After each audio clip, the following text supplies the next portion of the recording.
সন্ধেবেলা কিছু খেতে মন চাইলে অথবা বাড়িতে কোনো অতিথি আসলে এরকম একটা প্লেট সাজিয়ে যদি দেওয়া যায় তাহলে কিন্তু কেউ না খেয়ে থাকতেই পারবে না।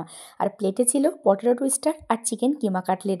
কিমা কাটলেটটা একদম পুরনো কলকাতার কেবিন স্টাইলে বানিয়েছিলাম, আর পটেটো টুইস্টারটা বাড়িতে কোনো রকম মেশিন ছাড়াই বানিয়ে ফেলেছিলাম খুব সহজ পদ্ধতিতে। দুটো রেসিপি কিন্তু ভীষণই সহজ আর উপকরণগুলো কিন্তু ভীষণই ঘরোয়া, আর এত ঝটপট হয়ে যায়, না বানালে কিন্তু তোমরা বিশ্বাসই করতে পারবে না।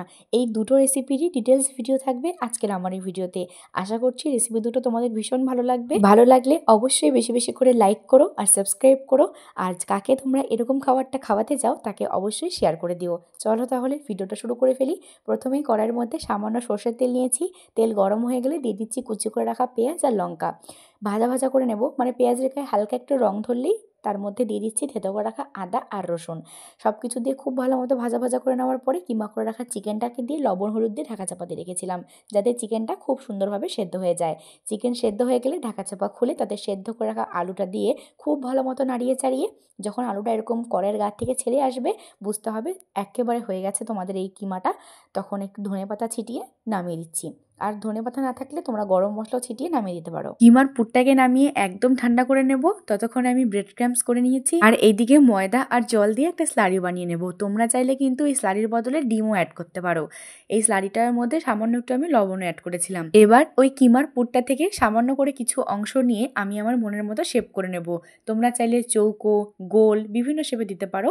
তো আমি এখানে আমার পছন্দ মতো একটা শেপ দিয়ে নিচ্ছি, তারপরে স্লারিটাতে চুবিয়ে ব্রেড ক্রাম্পসে কোট করে নেব। এই প্রসেসটা আমি দুবার রিপিট করেছি, মানে আমি এখানে ডাবল কোট করেছি। তোমরা চাইলে কিন্তু সিঙ্গেল কোটও করতে পারো, কিন্তু ডাবল কোট করলে খুবই কুড়মুড়ে হয় তার জন্য। আর তোমরা যদি এখানে ময়দা স্লারির বদলে ডিম ইউজ করো তাহলে কিন্তু সিঙ্গেল কোটই করবে। যেহেতু আমি ময়দা স্লারিটা ইউজ করছি ডিপিংয়ের জন্য, সেই জন্য আমি কিন্তু দুবার কোট করেছি। ভীষণই খাস্তা হয় এভাবে করলে, এভাবে একবার করে দেখতে পারো। তো এবার আমাদের কাটলেটগুলো গড়া তো হয়ে গেছে, এবার ভাজার পালা। মিডিয়াম টু হাই টেম্পারেচারে এপিট ওপিট লাল করে ভেজে নিলেই আমাদের কাটলেটগুলো কিন্তু একদম রেডি হয়ে যাবে। আমি এখানে সার্ভ করে দিচ্ছি। এই কাটলেটগুলো কিন্তু গরম গরম খেতেই ভীষণ ভালো লাগে। আর ওপর থেকে একটু বিট নুন ছড়িয়ে দিচ্ছি, সাথে হট অ্যান্ড সুইট সস আর একটু পেঁয়াজের বদলে তোমরা তোমাদের পছন্দসই স্যালাডটাও ইউজ করতে পারো। ব্যাস, সন্ধ্যাবেলা চায়ের সাথে হোক কিংবা কফির সাথে অথবা কোনো অতিথি আসলে চিকেন কাটলেট কিন্তু খুব কম সময়ের মধ্যে ঝটপট এভাবেই তোমরা তৈরি করে নিতে পারবে। চলো এবার তাহলে পটেটো টুইস্টারটা বাড়িতে মেশিন ছাড়া কীভাবে বানালাম সেটাই দেখে নিই।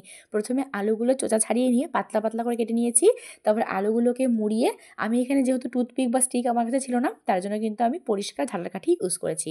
তো সেটার মধ্যে একটার পর একটা জিগজ্যাগ মোশনে গেঁথে রেখে দিয়েছি। আর দিয়ে একটা স্লারির জন্য এখানে 1 চামচ ময়দা, 1 চামচ কর্নফ্লাওয়ার আর সামান্য একটু অরিগানো চিলি ফ্লেক্সও অ্যাড করেছিলাম আমি স্লাইডের মধ্যে, আর লবণ আর লঙ্কার গুঁড়ো। তাহলে কালারটা কিন্তু ভীষণই সুন্দর আসবে, একদম দোকানের মতো। তো ওই পাতলা স্লাইডের মধ্যে কোট করে ডুবো তেলে এপিটোপিট ভেজে নিলেই কিন্তু আমাদের পটেটো টুইস্টার একদম রেডি। আর ভীষণই কিন্তু কুড়মুড়ে হয়, একবার এই প্রসেসে অবশ্যই বানিয়ে দেখো। দোকানের থেকে কিন্তু কোনো অংশে কম নয়, কম তো নয়ই, বরঞ্চ দোকানের থেকে অনেক বেশি হেলদি, অনেক বেশি টেস্টি। আর ওপর থেকে আমি গার্নিশ করে দিচ্ছি একটু মেয়োনিজ আর একটু টমেটো কেচাপের সাথে। ব্যাস, পটেটো টুইস্টারও কিন্তু আমাদের একদম রেডি। দেখে তো নিশ্চয়ই বুঝতে পারলে কত কম সময়ের মধ্যে রান্না দুটো আমি করে ফেললাম। তোমরাও একবার ট্রাই করো এই প্রসেসে। বাই।